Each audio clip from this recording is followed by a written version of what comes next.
Hello, everyone. Welcome to our event this evening. My name is Joseph Jeon. I am the director of the Center for Critical Korean Studies here at UCI. I know a lot of you may, or some of you may be joining us for the first time, so I just wanted to say a little bit about CCKS and some of the programming that we have upcoming. CCKS is, we've now entering our fifth year. And we sort of have three parts to what we do here at UCI. The first is to nurture and protect Korean studies with our excellent faculty here at UCI. The second is to provide opportunities for students to learn and engage with Korea, learn about and engage with Korea. And the third is to act as a hub between the university and the community here in Orange County and beyond. If you're interested in what we have going on, we have a pretty full events calendar throughout the academic year. Feel free to email me right there. Hopefully you can see that on the screen. It's JJEON, JJJEON at uci.edu. You can also check out our webpage. That's there at the bottom there. It's if you look up CCKS UCI, that's probably the easiest way to find it. A couple events that we have coming up that I'd like to mention before we get started. First of all, this Sunday, there'll be a live Zoom reading of a new play by my colleague Kyung-Hyun Kim. It's at 4 p.m. That's November 15th, and it'll be broadcast live on YouTube. And you can find the link on our website under the events tab. Secondly, this is an event that was organized by the Consulate General of the Korean Consulate General's office in Los Angeles and the Korean Food Global Association. This is the time of year where Koreans gather together with their families, of course, and make kimchi. And I know a lot of us can't be with our families this year, so there's this wonderful event being organized, and I believe there's going to be a live stream of it. There's some cultural events and actually a kimchi making demonstration. This is going to be on November 21st at 4:30 p.m. At the Source in Buena Park. And also we'll have very soon some information about that on our website as well. And finally, many of you on our mailing list may be hearing from us. This is the time of year where we do our end of the year fundraising drive. These events that we have are really important to the mission of the center and for CCKS in general, Korean studies in general here at UCI. And they're really only possible because of the generosity of our community. We've been really, really fortunate to have some wonderful community partners.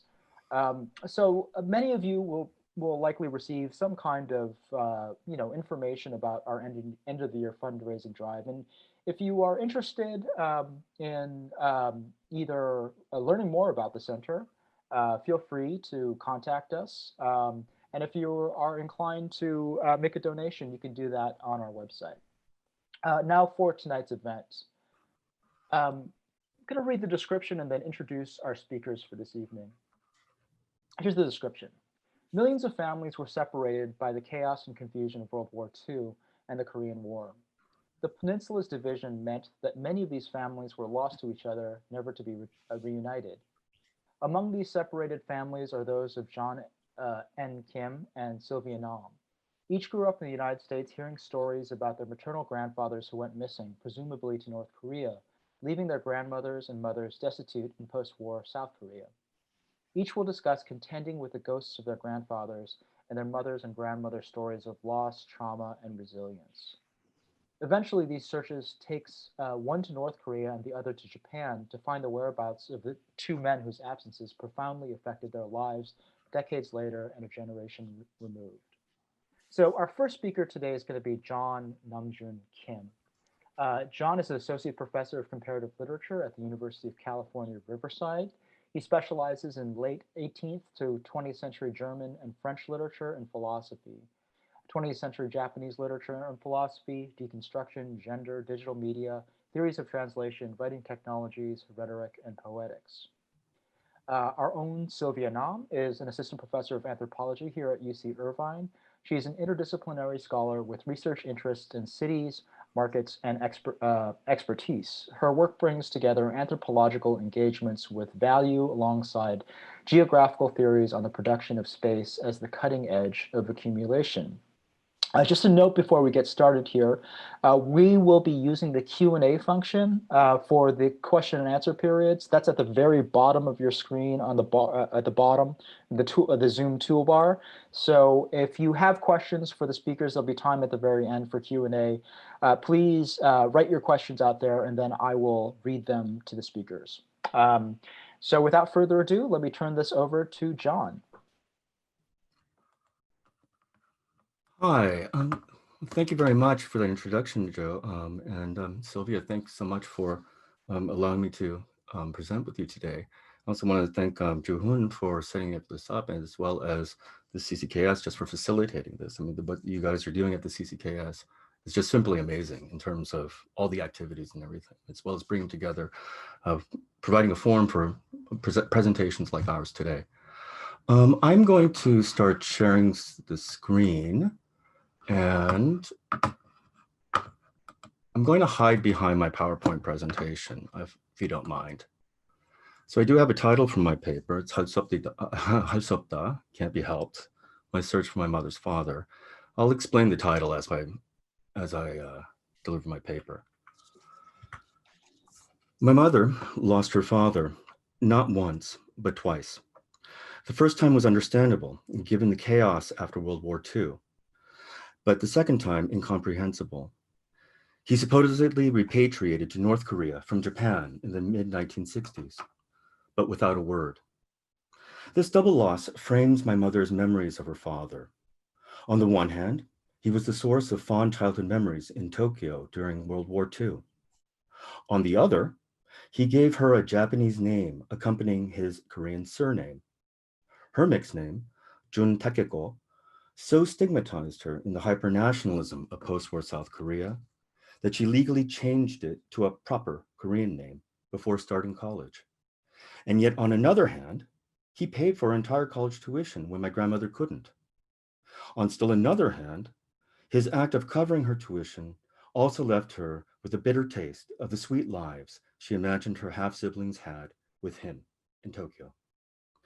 Somewhere among all of these hands was her truth about her father. My mother and my grandmother last saw him in Tokyo in 1944, when he sent them back to his family's hometown in Hamgyeongbuk-do, which is now in North Korea. They were to stay there, safe from the American fire bombings in Japan, as he was sent to the South Pacific to fight the Americans as a Korean officer in the Japanese military. The plan was for him to join them after the war ended. But in 1946, they had to evacuate his hometown because of a rumored attack by a militia. They went to Seoul and waited for him to return, but he never showed. So they assumed he had been killed in the war. My grandmother and mother moved on with their lives by staying in place, living at his elder brother's home. After the Korean War, a visitor arrived with money, gifts, and a letter from Tokyo. It was from my grandfather. "I'm sorry," it said. "I'm alive. I thought you were dead. I remarried. I'm sorry." He had heard that the entire family was killed during the attack on his hometown in 1946. So he too had moved on with his life. But the visitor added, he also has new children. Elated that he was alive, but devastated that he had remarried and had a new family, my grandmother decided to leave his brother's home. She felt that she and my mother no longer had a place in his extended family. Once, she explained, "It might have been different if our son did not die when he was a baby. Girls are nothing in Korea. Boys are everything." Whenever she talked about this time, she would ease the pain of the memories with the greatest of all Korean phrases when things just don't go your way. 할 수 없다. It can't be helped. This phrase was repeated so often in relation to my missing grandfather that in my mind, his name became 할 수 없다님, or the Honorable Mr. It Can't Be Helped. My grandmother refused his offers for help after she left his family. She seemed to have elected poverty over sacrificing her pride. She started a small business making and selling Western-style women's undergarments with my great-grandmother. We did it all on our own, she would proclaim. My grandmother was always proud that she paid for all of my mother's schooling through high school on her own. But she couldn't afford her college tuition. So she reluctantly turned to my grandfather. He paid for all 4 years. My mother once told me that this was one of the main reasons she wanted to find her father, to show him how his help shaped the rest of her life, to show him that she turned out okay. But after he paid the last of her tuition in 1963, my grandmother made my mother promise never to write him again. We don't need him anymore, she said. My mother agreed. The meaning of my grandmother's prohibition would change for me by the end of my search. She clearly meant something more. Nevertheless, my mother broke her promise just a few years later. In 1966, she wrote a letter to my grandfather in Tokyo to tell him that she was getting married and married to my father and moving to the US. But the letter came back undeliverable. She went to his brother to find out what was going on. Your father went back to North Korea. You can't contact him. Her father, gone again. When she spoke to me about it, she repeated my grandmother's refrain, 할 수 없다. It can't be helped. My search. Now, because I'm a professor of literature, I want to credit a work of fiction. Excuse me. This is This is my grandmother, mother, and great-grandmother. I call this photograph the matriarchy. Because I'm a professor of literature, I want to credit a work of fiction for sparking my fantasy of finding my grandfather. The first time I imagined trying to help my mother find her father was in 1994 at a film festival. It was the Zainichi, it's Jeil-gyopo. It was the first Zainichi film I had ever seen. It was the film Dochi ni Tsuki wa Dochi ni Deteru, or All Under the Moon. It's by the Japanese Korean, so Zainichi, director Sai Yoichi. His Korean name is Jae Yang-il. Though, or maybe because it is a work of pure fiction, a rom-com, it made me imagine more vividly about the lives of the North Korean community in Japan. It started my imagination, but I had no idea this film would come back to me years later. But it was not until 1996 that I actually began doing anything about helping my mother. I started learning Japanese in graduate school. My mother, at first, was adamantly against my learning a language that she tried to erase from her identity. Once my mother understood that I was going to do this no matter what, she made me promise never to contact Jongmyeon, the organization for North Korean affiliated Zainichi Koreans.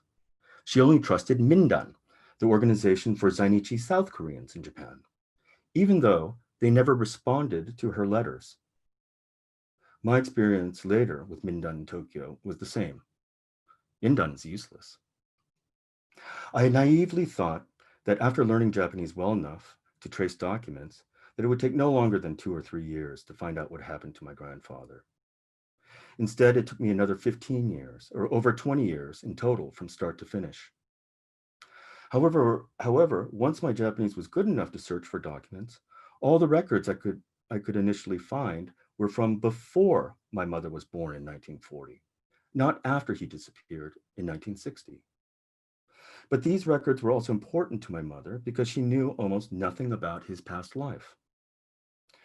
All she knew was that he was a cadet at Chiang Kai-shek's Whampoa Military Academy in Nanjing, that he was a communist and once in prison, and that his elder brother bribed a Japanese official to have him released. Moreover, she simply assumed that he was a Japanese sympathizer, Chinilpa, right? Like his brothers, since he was an officer in the Japanese military. None of this made sense to her until I found the Japanese trial transcripts leading to his imprisonment in 1936. Oh, and here I need to These are his trial transcripts. They're in Japanese, but supposedly if I click this, I assume you can still see a split screen, one with Japanese and one with Korean. In any case, I'm going to return. Excuse me.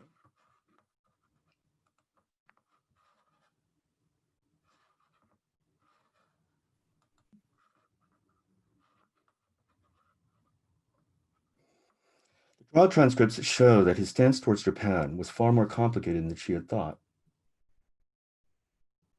Though he was an officer in the Japanese military in the 1940s, he had been in the Korean Liberation Army at Whampoa in the 1930s and was imprisoned for 2 years because of it. They also show that he was repeatedly expelled and arrested for starting anti-Japanese riots at school. This was a huge relief to my mother because she had been taunted and teased as a child for being the daughter of a Japanese sympathizer. But how he ended up serving in the Japanese military after the prison remains a mystery to me, though I have some speculations. The slide that I'm showing you right now is his mugshot from Sodemon prison, where he was imprisoned for 2 years.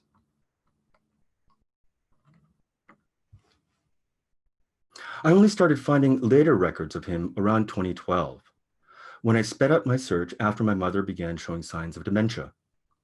I put my own academic research on hold and dedicated every summer and winter break to tracing him in Tokyo based on the lone addresses and phone number my mother still had.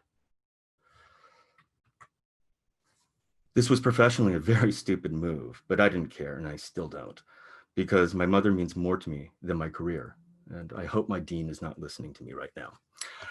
By then, my search had turned into a race against my mother's dementia. Over the next 5 years, I hit one dead end after another as he appeared and disappeared from the records like a ghost. I searched through phone books and postal residential maps, finding him listed under his Korean name in one set of records and under his Japanese passing name under another. But he suddenly disappeared from both sets of records. He must have gone to North Korea in 1967, I thought. But then I found another record indicating that he moved to the sticks, to Maebashi, 2 hours away from Tokyo.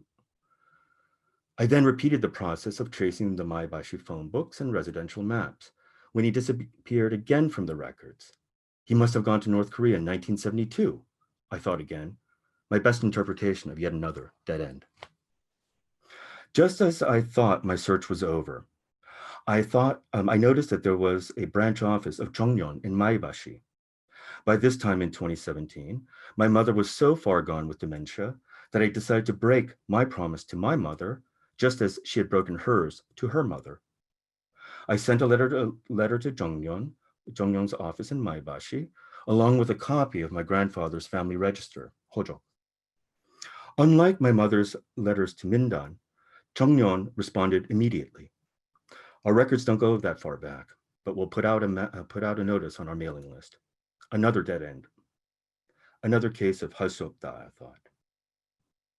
But just 2 weeks later, I received an email from a person saying that she was Jeonbong Nam's, my grandfather's name, yeah, Jeonbong Nam's daughter, and that he had died in 1988.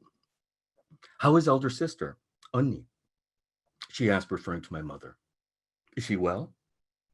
Shocked by the email, I didn't have the heart to say that she wasn't. We exchanged photographs of him. It was him, a bit older and fatter, but it was him. We arranged to meet. The slides that I'm showing you now on the left, that is my grandfather with his new wife in Japan. And this is around 1949, I believe. And the photograph on the right is my grandfather with my grandmother. And this is from 1939, so about 10 years apart. The meeting with my mother's half-siblings was initially about confirming identities. They had no idea they had a half-sister because their father had never spoken about his past, had never spoken about his past in Korea. All they knew, they said, was his birthplace, that he had once been in prison, and that he was bribed out by his elder brother. More than the pictures, this one piece of information about the bribe confirmed that I had found my people. Only a family member could have known this. As our conversation continued over the days, it became clear to me that just as I was searching for my grandfather, my mother's half-siblings in Japan were also searching for something. Any familial connection to Korea through their father's line, something they could trace, something physical and concrete. I shared with them everything that I found during my search, especially his trial transcripts and the mugshot from Sodamon prison that I just showed. They had never seen a photo of him as a young man until then. This is my other half aunt on the left. And this is a picture of him and his family in Japan. But I still had two questions. Weren't they supposed to go to North Korea? And why didn't my grandfather tell my mother where he was after 1966? As it turns out, they were on their way to North Korea after all. They had sold off all their belongings in Tokyo in 1966, and they moved to Maebashi, where their mother's brothers had an open house. They had moved there only temporarily to wait for their turn on the Red Cross repatriation ship to North Korea. But it suddenly stopped 2 years later. By then, they had heard from their other two siblings who went ahead of them to North Korea. What they had been told in Japan was a lie. Don't come. So they never left Japan. As to my second question, they didn't have an answer. But they recounted that the only time they met one of my grandfather's relatives was before they left Tokyo. His younger brother had visited him, but a huge argument broke out between them. His brother urged him to quit Jongnon and all associations with communist groups in Japan, or else my grandfather was cut off from all ties to the family in Korea. My grandfather refused and was cut off. What my relatives in Japan didn't know, but I knew when they told me that story, was that his younger brother worked for the Park Chung-hee regime in which any ties to communists made one the marked target. I think this is why my grandmother forbade my mother from contacting him after he paid all of her tuition. Even if my grandfather had tried to contact my mother after he decided to stay in Japan, he would not have been able to find her. She was already in the US. He would have been stuck. Truly, 할수없다. Unfortunately, by the time I was able to report all of this to my mother, she was so far gone that she did not understand much of anything, other than that I found her father and visited his grave in Japan. To my shock, she actually spoke. 일본에 가야 돼. I have to go to Japan, she said.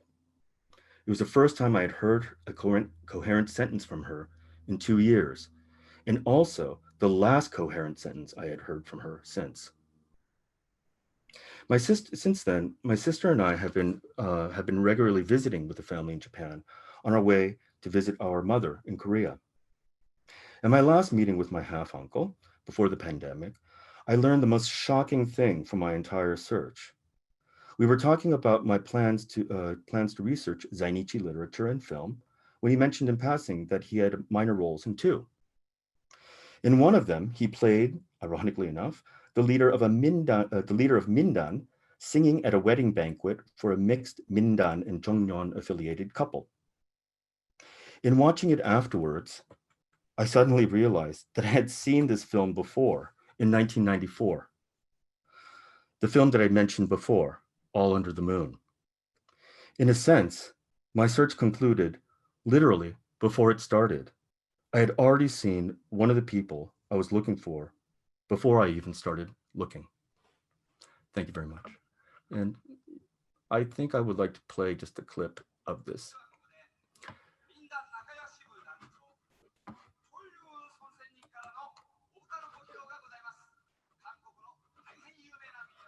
This guy right here is my uncle.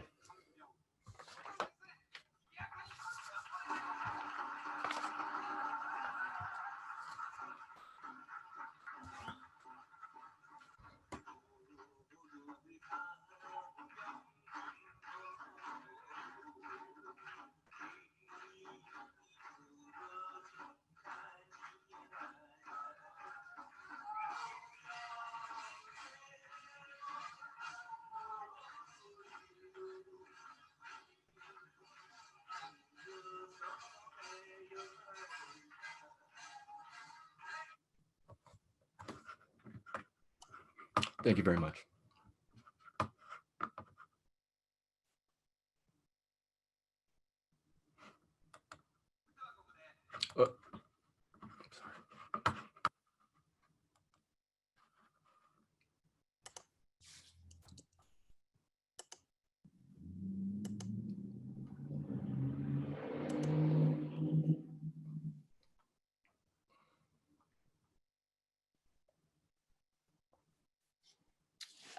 Good evening, everyone. Thanks so much for attending, and thanks, John, for sharing such a compelling story around your search. So let's see.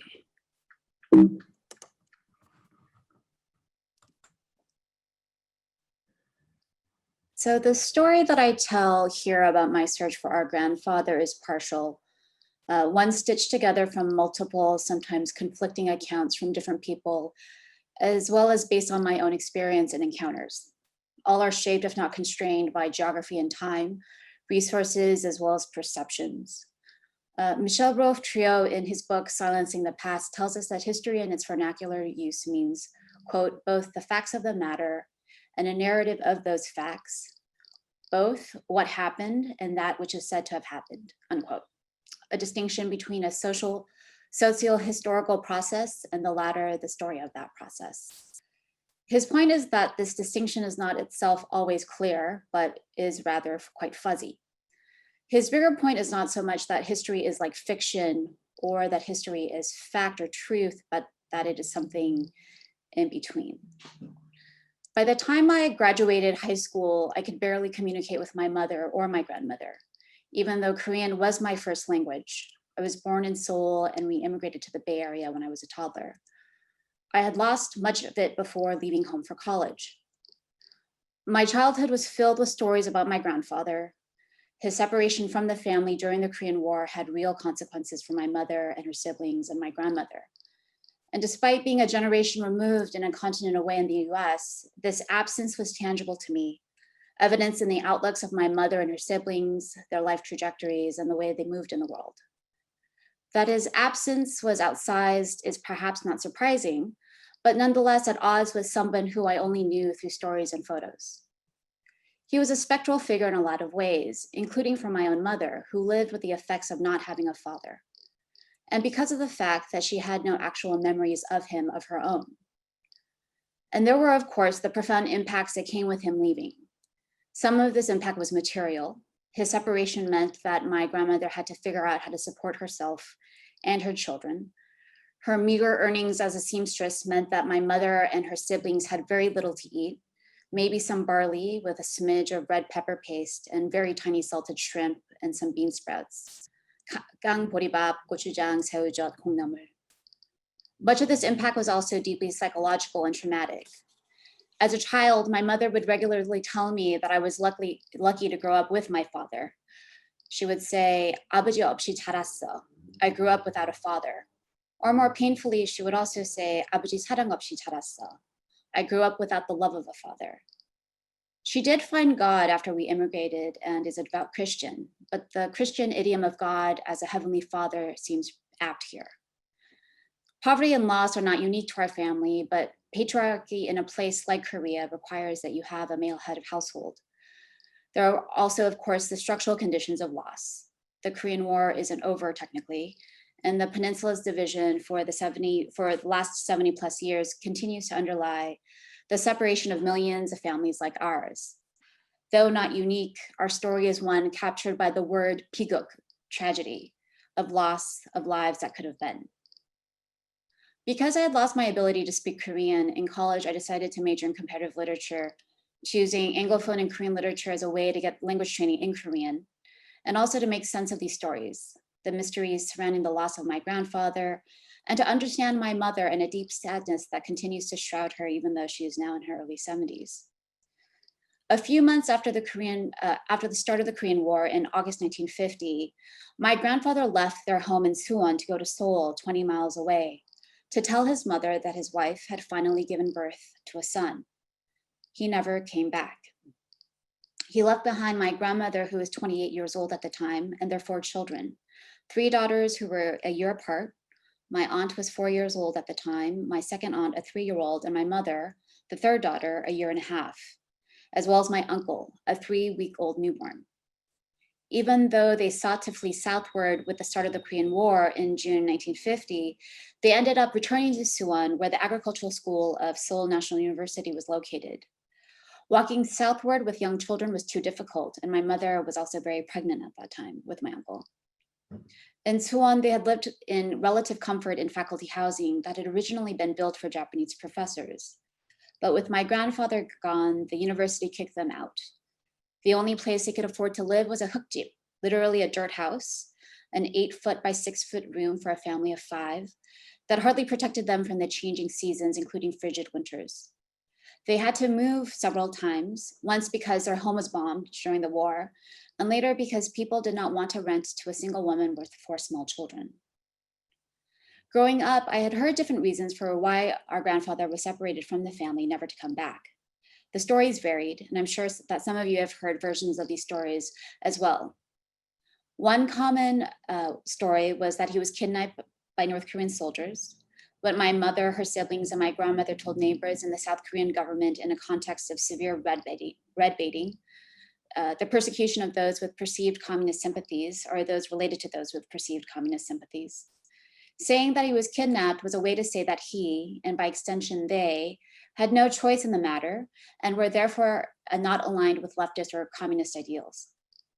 Another version that I heard was the inverse of the kidnapping story, that he had abandoned them, an intellectual drawn to the ideals of communism during the beginning of the Cold War, and thus a painful betrayal of family for the sake of ideology.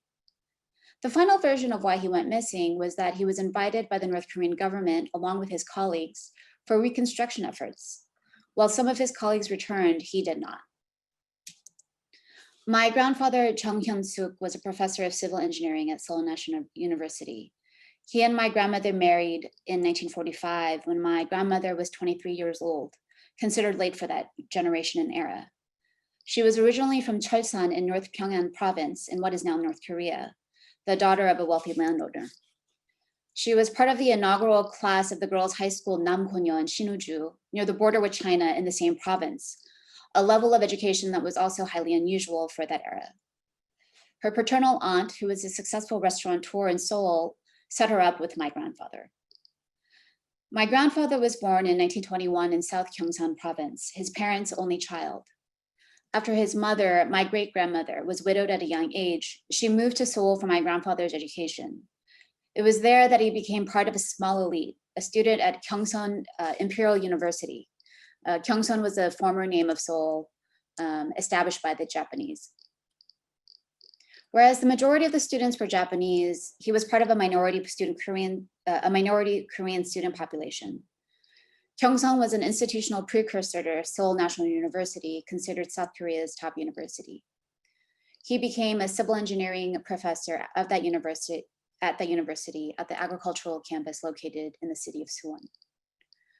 In college, I lived in Seoul to study Korean language and literature, and when I returned home, my grandmother, who was in her late 70s at that time, told me that she wanted to go to Korea.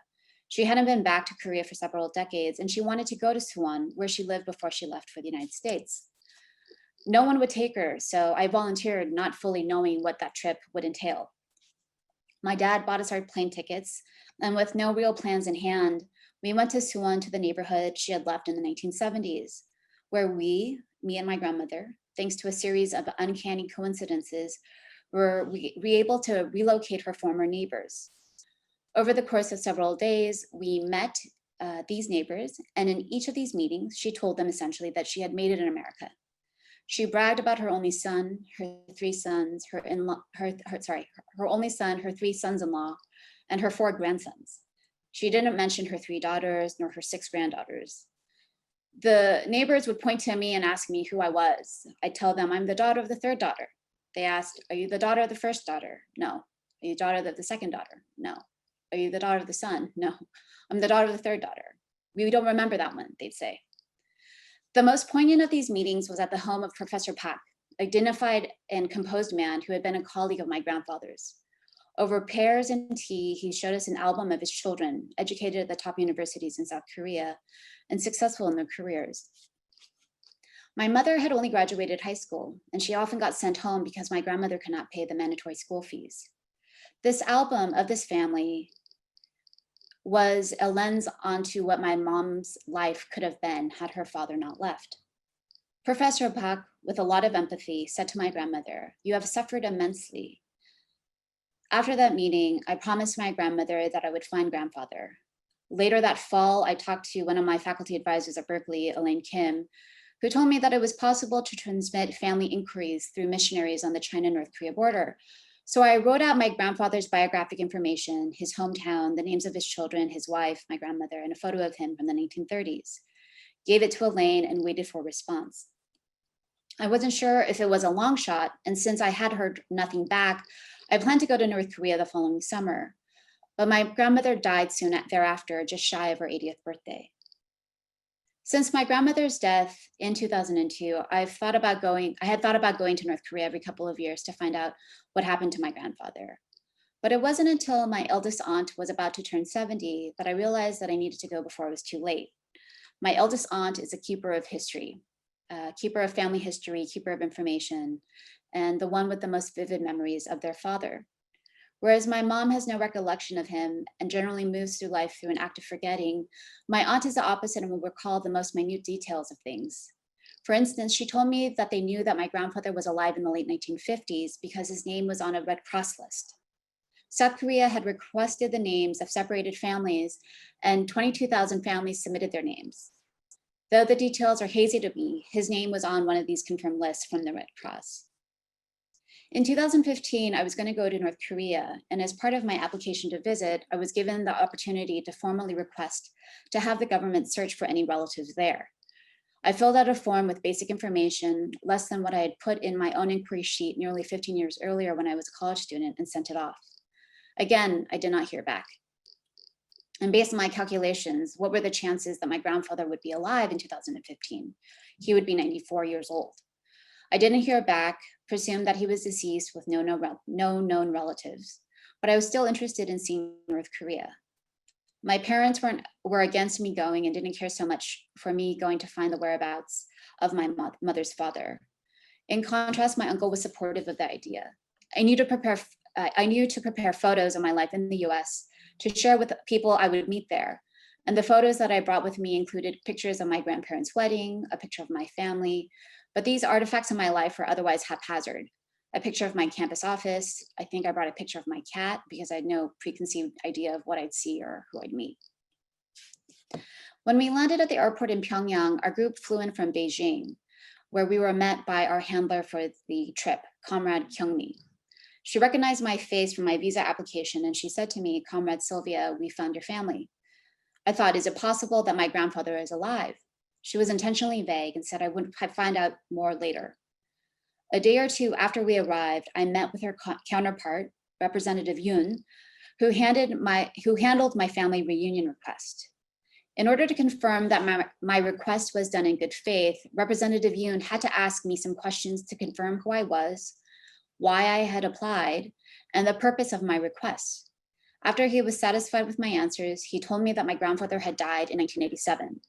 But he also told me that he had remarried and had started another family. Would I like to meet them? I said yes and returned to the hotel the next day to meet my aunts and uncles, my mother's half-siblings. When I returned to the venue, hotel venue, I was there again with my handler, Comrade Kyungmi. I wasn't prepared for this meeting, and there are things that I would do differently if I had the chance to do it over again. When I got off our chartered bus, I met my mother's half-siblings who greeted me with a bouquet of plastic flowers. After we all began to cry, I bowed to this family, whom I did not know that we had, at which point one of my aunts said, "What took you so long? We've been waiting for you for over 50 years. We sat in a private room at the same hotel. Representative Yoon was there again to facilitate the conversation and to provide some greater contextualization of our reunion, relaying some of what my North Korean family had told him. My sense is that they went through a vetting process too. Your grandfather had no intention of being separated from your grandmother or their children, he told me. He went to Seoul to see his mother to tell her about the birth of his son, and then to Pyongyang for a kangsup or a conference with a few of his colleagues. He got stuck behind the border. He waited 5 years before remarrying because he tried to get back to your grandmother. He married a woman from Seoul who was also stuck on the wrong side of the border. By the way, your request is one of the easiest family reunion applications I've ever done, he told me. My aunts and uncles told me that their father died in 1987 from heart disease. On his deathbed, he would not close his eyes because he wanted to see my grandmother and their children one more time. After his passing, they found a sheet of paper in which he listed the ages of their children, my mother and her siblings, and his age for each corresponding year so that he would know how old they would be when he saw them again. He also made sure to give all of his children the same 돌림자, the second syllable of their names, so that they would know that they were siblings on the day they would eventually meet. My aunt in North Korea, Suk-young, told me that her father regularly said to her that had it not been for the Korean War, she would never have been born.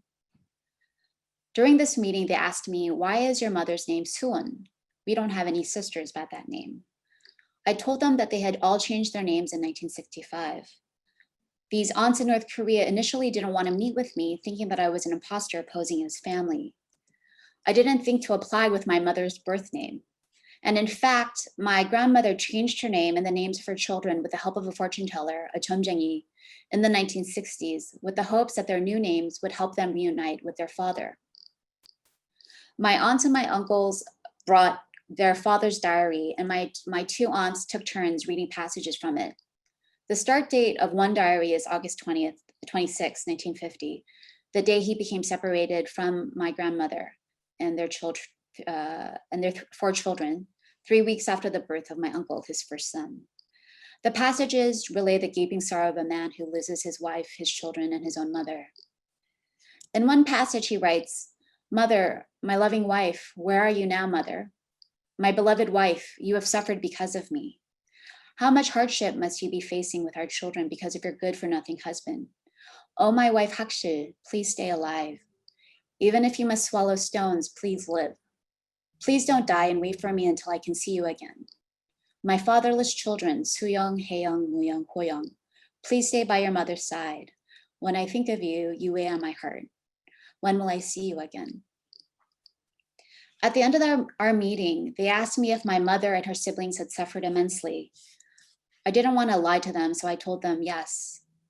I also told this family that I would come back to North Korea with my mother and my uncle and aunt, knowing that the chances of this were quite slim.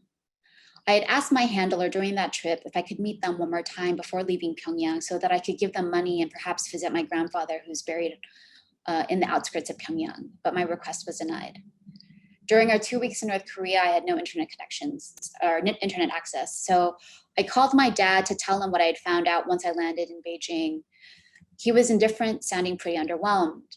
He told me that he would carefully relay the news to my mom, that I should otherwise not expect anything from her. But later that week, my dad told me that my mother told her surviving sister and her brother, who were elated by the news. A few weeks later, I did a report back to my family to play them videos of my meeting with our North Korean family, share them excerpts from our grandfather's diary, and give them their bouquet of plastic flowers. Since that visit, my mother no longer says that she grew up without the love of her father, and she will admit that her resentment has mutated into some sort of healing.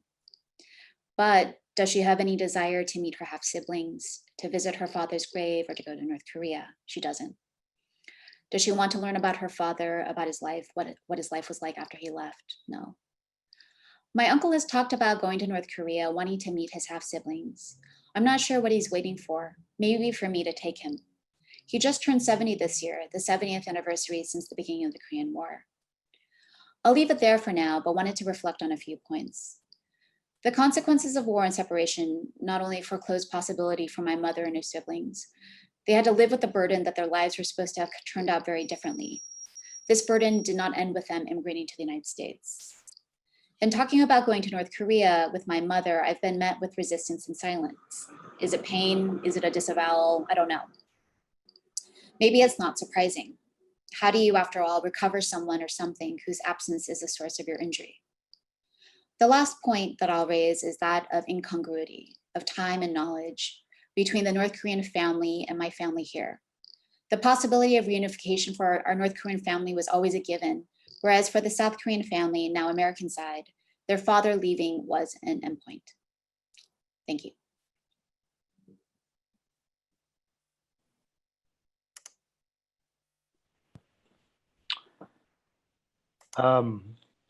I think I speak for the entire audience when I just say, wow, that was really extraordinary.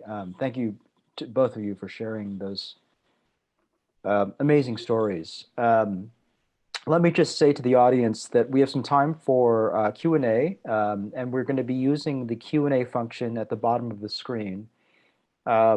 So please put your questions in there. I'll start us off with a question just to give people time to type or whatever. And I guess I have to apologize in advance for the simplicity of the question, the difference between the simplicity of the question and the complexity of the answer. But if I just said the word inheritance to both of you, does that word have any meaning to you? And what would that mean?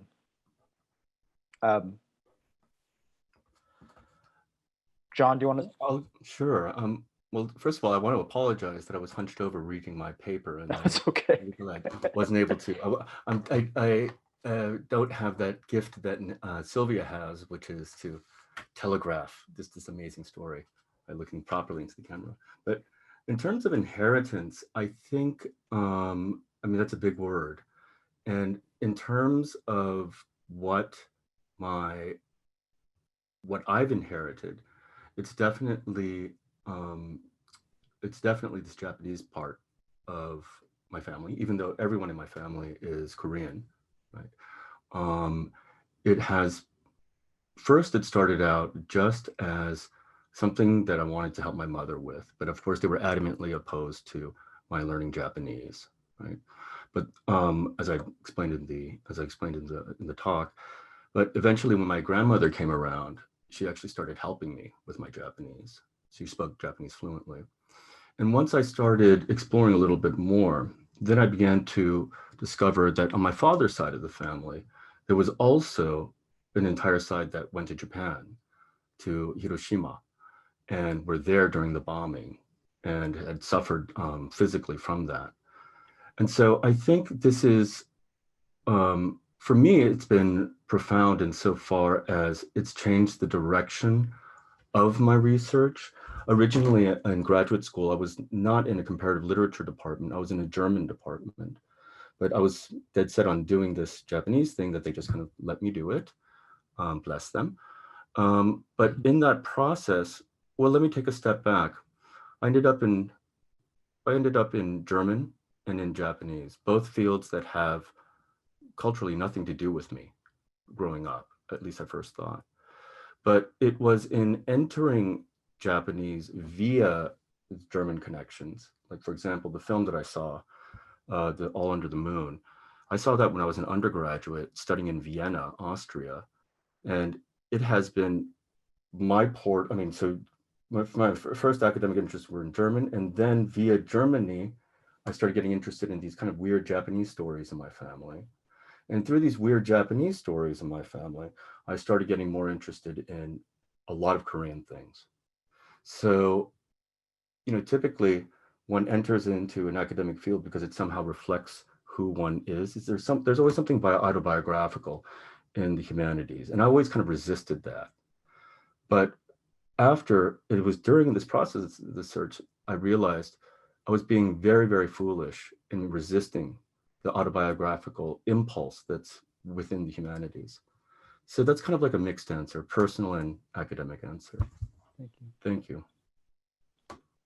Yeah, the inheritance question, I think is an interesting one. You know, I was talking to John about this over the course of the last few weeks, and there's something about the constraints and the capacities of being part of the diaspora that enable for these sorts of searches to actually take place. So, you know, for example, as Korean Americans, we're not eligible for those large scale inter-Korean reunions. Whereas Americans, you know, up until a point, you could travel to North Korea, whereas you couldn't if you were a South Korean citizen. So on one hand, the inheritance of geopolitics is this mixed bag. It enables as much as it constrains. And then the other inheritance part is how, like I had mentioned, somewhat cheekily that when I took my grandmother to Suwon, they were confused because I wasn't the eldest child's child. I was not the eldest daughter's child, nor was I the son's child. And something similar happened when I went to North Korea. They were confused that it was me.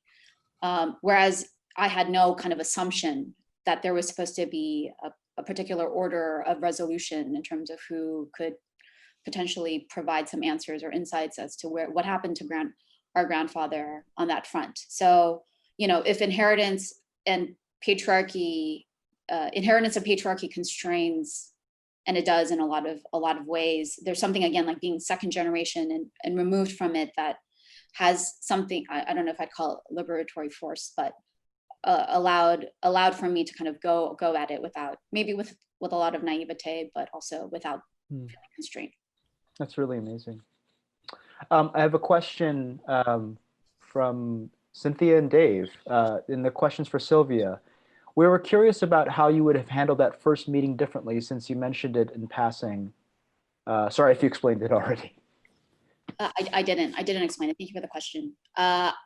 I would have brought stuff. I would have brought money. I would have brought, like the pictures that I showed you there, you can see the famine of the 1990s on my uncle's bodies.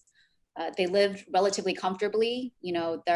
Our grandfather was a professor at the agricultural school in North Korea. I showed an image of him with medals where he was celebrated for his work in civil engineering, and yet, the famine, I'm assuming they weren't part of the elite, the top echelons of the elite. So if I could have done it differently, I would have brought, not capitalism, but, the resources of what capitalism provides. Cash, Chinese, either renminbi or American dollars. And I think I was in such a state of shock and surprised that I hadn't anticipated bringing that. I probably should have treated it like my first and my last meeting. And I thought that I would actually have the chance to come again. I thought that I had made assumptions that after I shared with my mother that I had found her siblings and found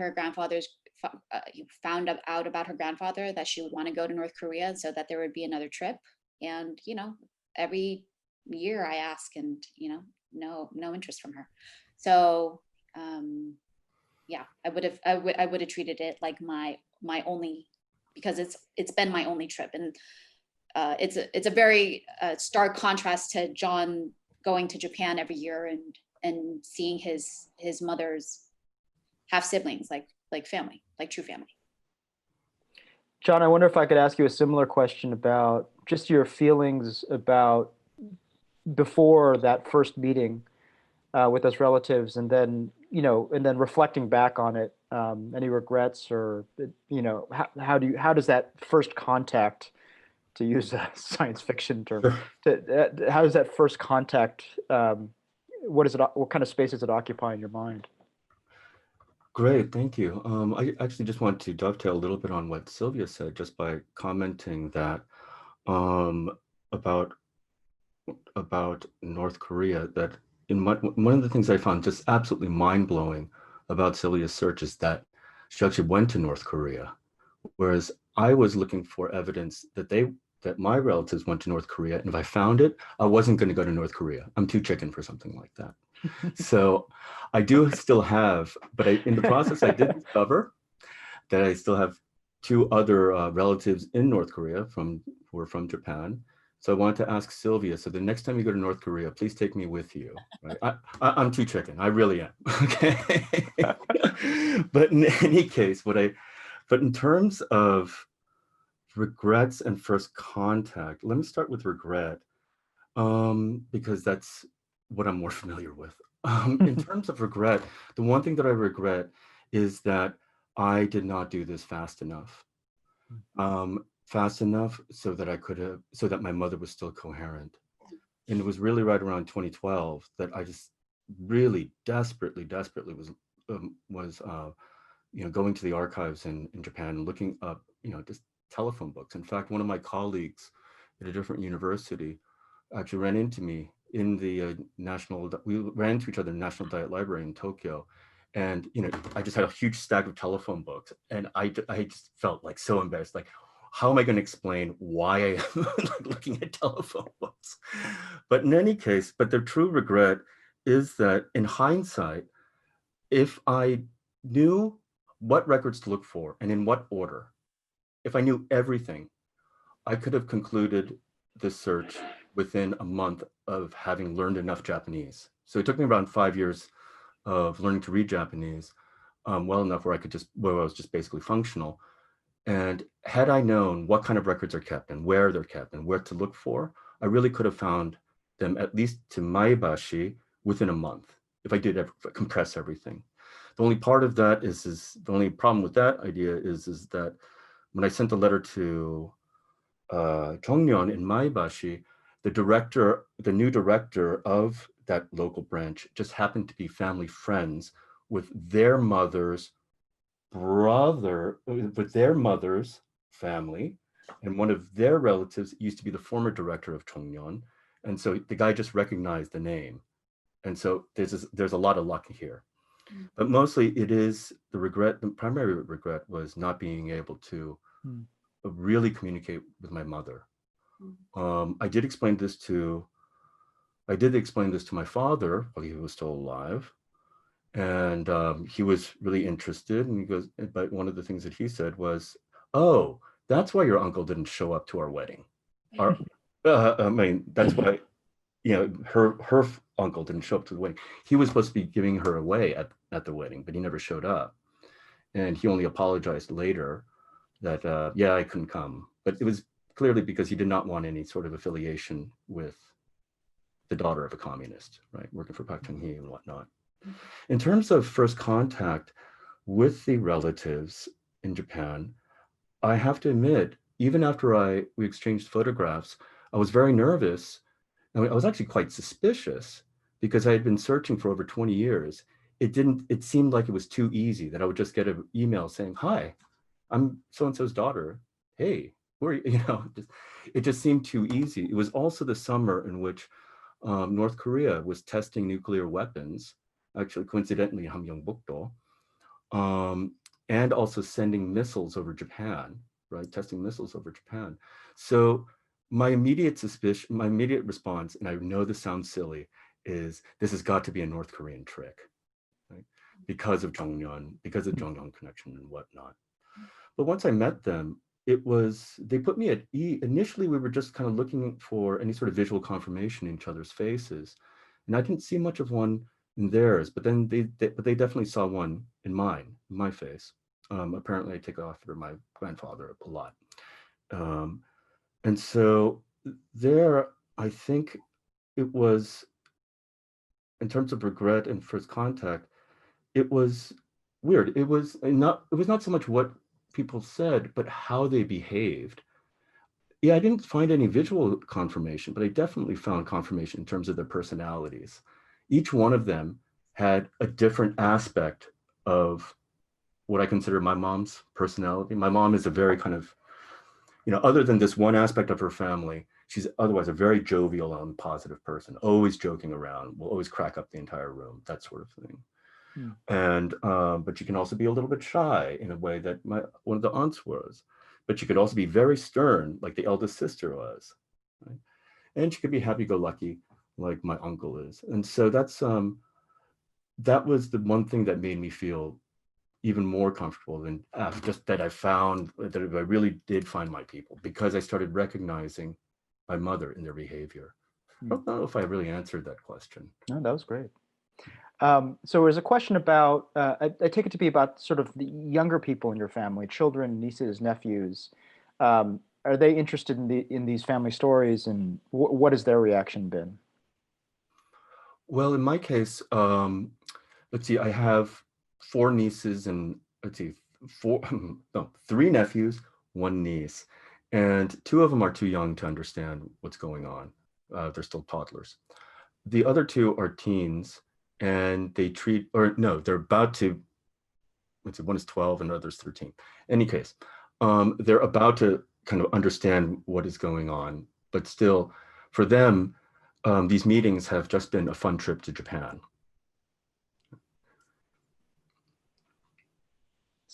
Sylvia, I have a 2-year-old who's who knows like enough words, but not this level of would not be able to understand this. My cousins have children who are, some of them are in college, and yeah, that's a good question. I'll have to ask them.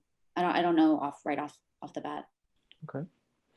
So this question's about, it seems it's about translation. It seems like in both stories, there are so many acts of translation going on. In John's family, it's the role of Japanese, and Professor Nam's, I noticed in the New York Times podcast version of the story, while the diary was being read out to the family, there were repeated acts of translation between I assume, younger family members and the older ones.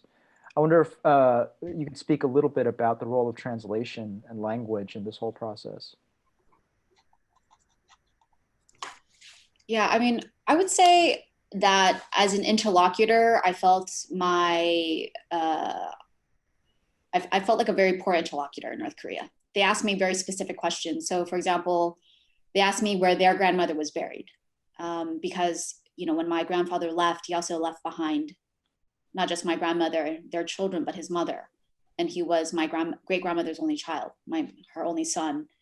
And so, that diary entry that I read out loud at the very end is also the sorrow of a man who knew that he left his mother behind too. So they wanted to know exactly where she was buried, the year that she died, these things that I did not know. I also, call my aunts and uncle, Imo and Samchun. And, they had their dates of birth and their names memorized. And so, they were deeply invested in who the stories that our grandfather had told to them, and wanted to know, details that were precise, to give texture to the things that they had learned from their father, from my grandfather. So, I feel like the translation is not just that question of language, but what it means to be this mediator with massive gaps in knowledge, and to try to cobble information together while going, doing things on an ad hoc basis. And then the language part, the Korean acquisition that having to relearn Korean in college was something connected to, as I said at the beginning, wanting to actually be able to talk to my mother and be able to talk to my grandmother, and that as a necessary building block for what happened later on. While having conversations with my North Korean family members, my handler had to tell me what the South Korean version of a North Korean word was, because because of the division of the country, the vernacular is different. And so she was my interlocutor. So she had to explain things to me, and vice versa. So there was that. So, geography, distance, separation, all these things were these interesting constraints to the translation. For me, what do you call that? One of the interesting things, I was constantly running up into the problem of translation throughout my search, right? And in our meeting with our relatives, it was interesting because it was strange. We both, except for the eldest who speaks Korean perfectly, the others, their Korean, the Korean of their others is about my level as well. In other words, on both sides, we understand pretty much everything we can say, but our Korean is broken, but it's also broken in a different way. And I say broken, right? But it's broken in different ways, right? Mine is broken in the way that a lot of Korean Americans' Korean is quote unquote broken. I hate using that word, but we'll just use that. But their Korean is broken in the way that a typical Zainichi Korean is broken. And so while we were talking, I didn't realize this, but we were switching back and forth between Japanese and Korean. We use Japanese for like general topic, but whenever a familial topic came in, we switched into Korean. But in our Korean, there was a lot of Japanese thrown in. And so that, for them, that's the normal way of speaking to other Zainichi Koreans, right? Koreans in Japan or Zainichi Koreans, they'll often start a sentence in Japanese, but end it in Korean. Or they'll start a sentence in Korean, plop in an entire phrase in Japanese, and then conclude in Korean, or the other way around. I mean, it's easy between the two languages since they're syntactically almost identical. But then also in their Korean, they'll use Japanese constructions that you don't use in Korean, but it's standard now in this Japanese Korean. Like, I think the most famous example, two of them, they don't use the yo, like 안녕하세요. They don't use that. And then the other one is they'll use Japanese grammar in Korean. Like, instead of saying 차를 타다, they'll say 차에 타다, which is just sounds weird in Korean, right? But so the issue of translation is interesting precisely because they do it, they live it, and they don't necessarily are cognizant of it. And so that was actually in the film that I'd shown, there's actually a lot, you'll see a lot of that. People switching back and forth within one sentence between Japanese and Korean. And in terms of my other relatives, I mean, their children, what I was really surprised by was how well